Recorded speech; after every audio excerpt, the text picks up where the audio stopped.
So we've driven about 10 minutes from the church. We've just come up to the top of Dundry Hill. It's a lovely place. You can see out and look over the whole of Bristol. It's a special place, a place I used to come when I was younger, come up here and pray sometimes.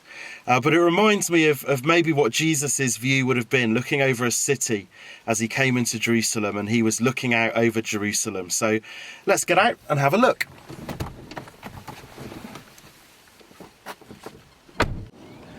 So it's a good spot, isn't it? You can see out over the whole of Bristol. As you look to the left, I don't know, it's a bit of a misty day today, but you can see the suspension bridge over there to the left, and then as you pan to the right, you've got the city ground. You can just see the university tower, and then further round to the right, you've got North Bristol and the hills that stretch off beyond towards Bath. But it's a fantastic view. But as Jesus looked out over the city of Jerusalem, what are the two reasons that he wept? Why did Jesus weep when he looked out over his city?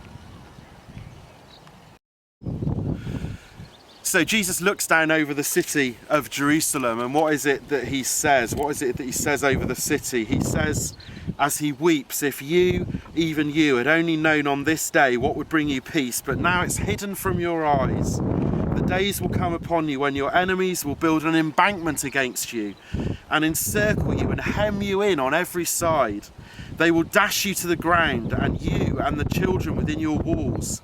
They will not leave one stone on another, because you did not recognize the time of God's coming to you.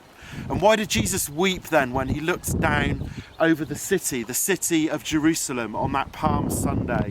Why did he weep? Well, I believe there are two reasons why Jesus wept on that day. The first reason is that he saw into history, into what was going to happen in about 50 or 80 years' time. The city would be completely destroyed. An army would come and encircle the city and destroy the city. And Jesus prophesies that, and he sees that in people's lives.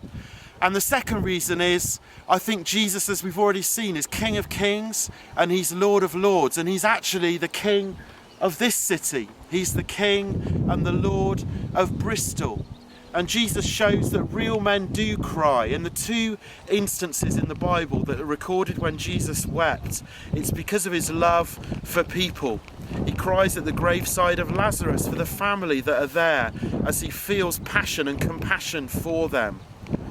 And he cries as he looks down over Jerusalem. And in his mind's eye, I believe he sees you and I. He sees the sin in our lives. He sees the judgment that's coming, not an army that's going to come and encircle, but God himself who will come and judge each of us for what we've done, for the sin in our lives. And Jesus shows that real men do cry as he looks down over that city, and he weeps, I believe, for the sin that's there in your life, in your city, and in my life.